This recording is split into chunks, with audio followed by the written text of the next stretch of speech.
Um, I want to say congratulations to Sweden on qualifying for their first World Cup since 2006. And for this Swedish team, that's a long time because we're talking about a second tier side within Europe.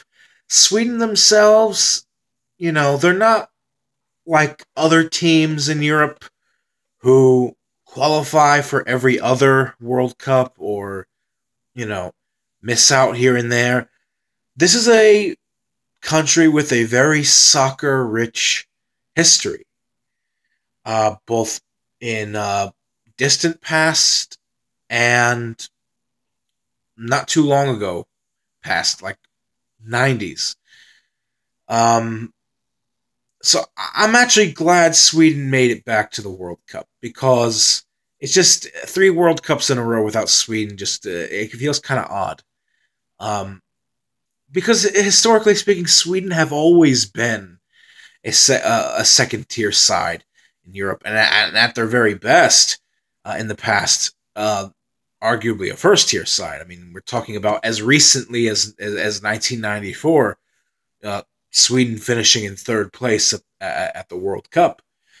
Um, and I always thought that the Swedish team of the 2000s, 2002, 2004, and 2006, both on occasions getting to the round of 16 in World Cups and getting to the quarterfinals of the European Championship.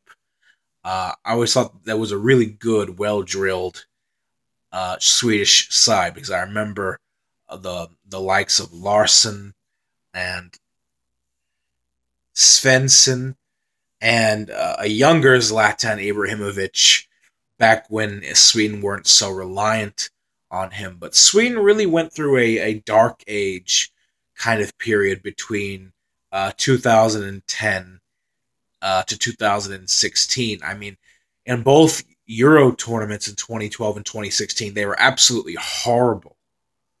They didn't score a single goal in Euro 2016. I think they were only one of two countries last year who didn't even score a goal the entire tournament. They got one goal that was an own goal that Ireland scored, but that doesn't count.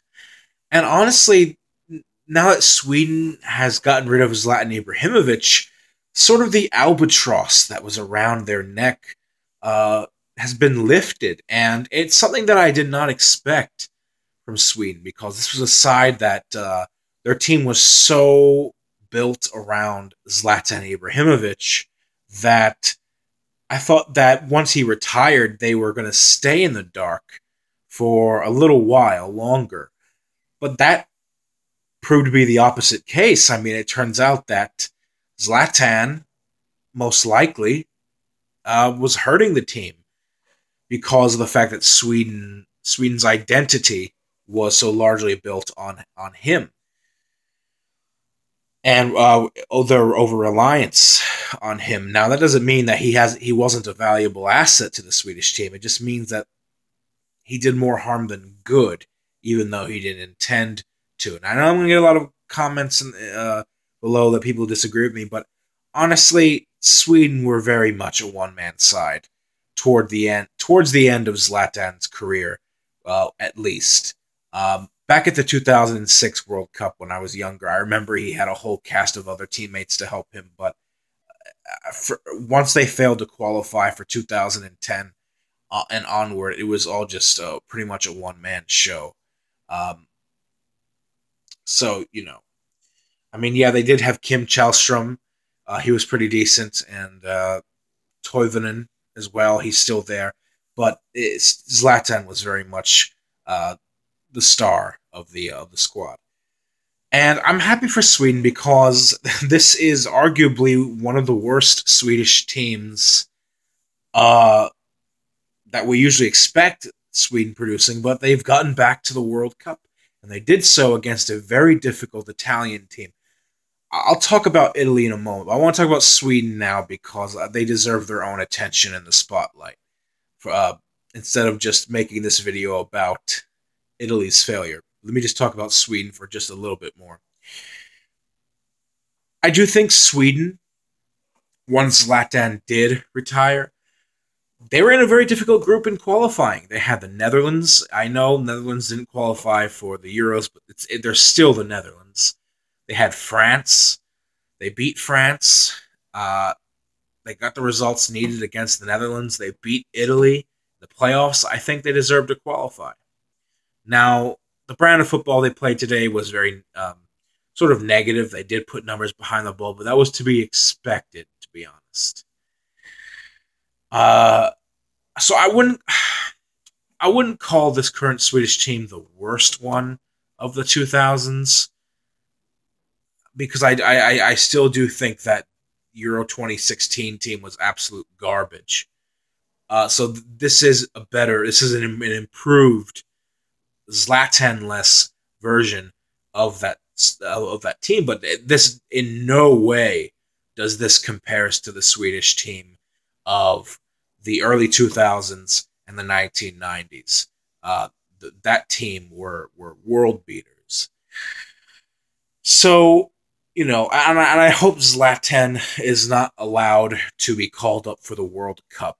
I don't blame him for retiring because he was with the team for a long time.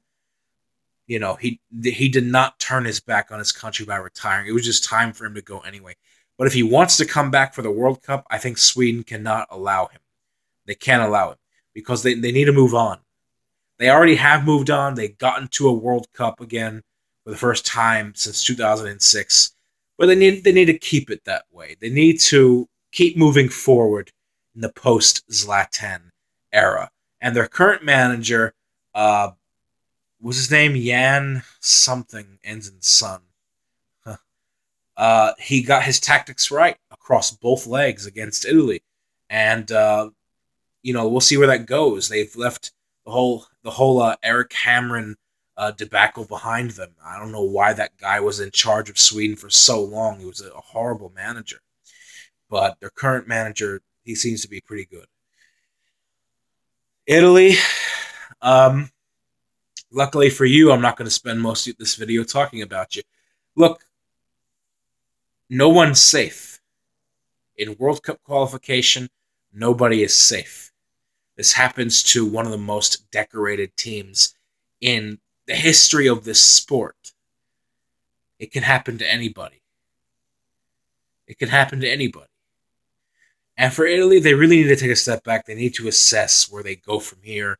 It's unfortunate because a lot of their players, I heard Chiellini, Barzagli, and Gigi Buffon especially, have announced their retirement. And this is a really unfortunate way to go, especially for Gigi Buffon, who might be the greatest goalkeeper of all time. For him to go out this way, it's painful to watch, especially as a neutral, because it's someone like him, someone with his contribution to Italian football, as well as his overall character, is more deserving of a sending off that's better than this. So I hope he reconsiders. I hope he changes his mind. Hopefully he plays for Euro 2020 and then calls it a day, and then walks off into the sunset. It's really heartbreaking to see him retire in this fashion, with his country not qualifying for a World Cup for the first time in 60 years. That's oh my God. I'd want to shoot myself, if I was in that situation. But yeah, Italy. It's going to be a big asset missed in Russia next summer. Along with the Netherlands, Chile. You got Ghana and the Ivory Coast from Africa. You got the United States. You got a lot of big teams from different confederations missing out. And it's going to make the World Cup more interesting. But we'll just have to see where it goes. And Italy, it's a national embarrassment. It's a national embarrassment for the federation, Italian football, the fans, for the country. You always expect to see Italy in a World Cup. But no one's safe. I do think they'll bounce back. I do think because Italy is Italy, I do think they will put in a really strong performance in one of the next two World Cups. That's my early prediction. And in one of the next two World Cups, Italy will do really well. Things like this, just teams just tend to run in cycles. So yeah. Hopefully I'll see you tomorrow. God willing. Have a good night. Much love and peace out.